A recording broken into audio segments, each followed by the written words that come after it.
Hi everyone. So today I'm going to show you a little bit about milk kefir. This here is milk kefir in a Kilner jar.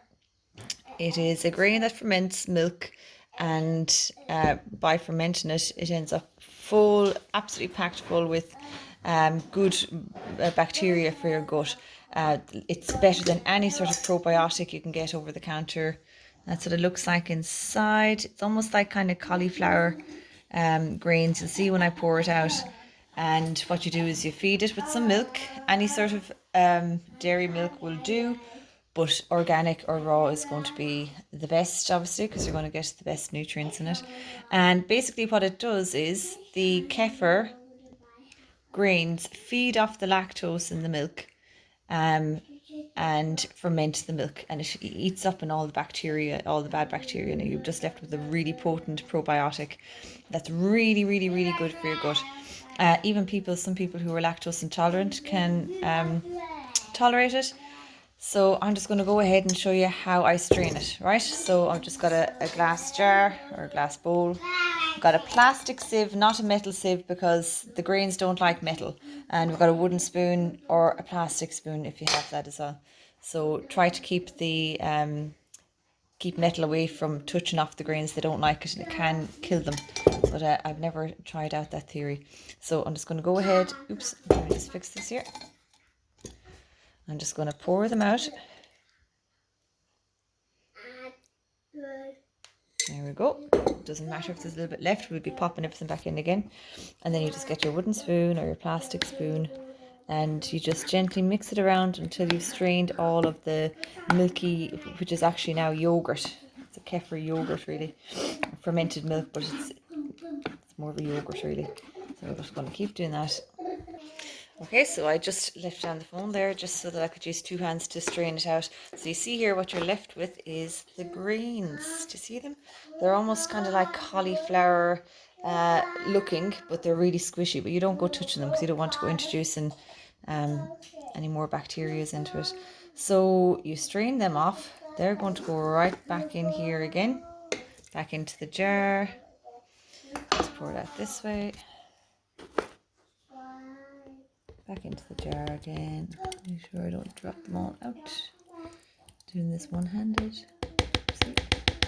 Most of them, even see there's some little teeny tiny ones, but they're all good because they grow into big ones. So this grows and grows the more you feed it. So I'm really happy with the amount of grains I have in there at the minute. What we're left with is this, and I'll pour it out so you can see it properly. One-handed. This lovely yogurty drink. Oopsie, I could have done that neater. So that is packed full of probiotics. It's really, really good for you. What I'm going to do with these grains now is I'm going to feed them again, pop them straight back into the same jar. Don't clean the jar every time. Just every maybe once a week. If it's getting a bit murky looking, I'm going to fill it all the way up, depending on how much you want. And then I'll pop the lid on that. And with these particular grains, the size that they are, I like to leave mine 2 days. That's kind of the sweet spot for me. I like the taste for it when it's a little bit more sour. Some people will strain it every day and feed it every day. If I let them grains grow a little bit more, I'll be straining it every day because it'll be sour enough for me. But if you've got less grains, you might, and you like it kind of sour, you want to let it ferment for a little bit longer. Some people only like it really mild tasting, and they will just keep the grains to a smaller amount, or they might put more milk in and strain it every day, whatever, and that's the way they like it. So it's a completely individualized, up to yourself. I like mine quite bitter and sour and creamy. See, the longer you leave it, the creamier you get. But look, if you try it out yourself, you feed it, you figure out yourself what sort of way you like it, and everyone kind of tastes different depending on the milk that you use and however long you ferment it. Right, so with the kefir, the grains grow. The more you feed it, the more they grow, the more active they are, you see, so the more they grow.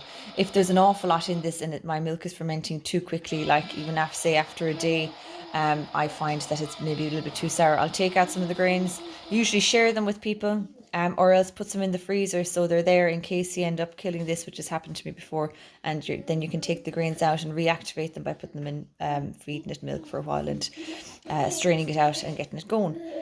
So that's milk kefir. I have to say, as somebody who suffered really, really badly with IBS over the years, this was the first thing that I did that completely changed my life in the way that the symptoms affected me.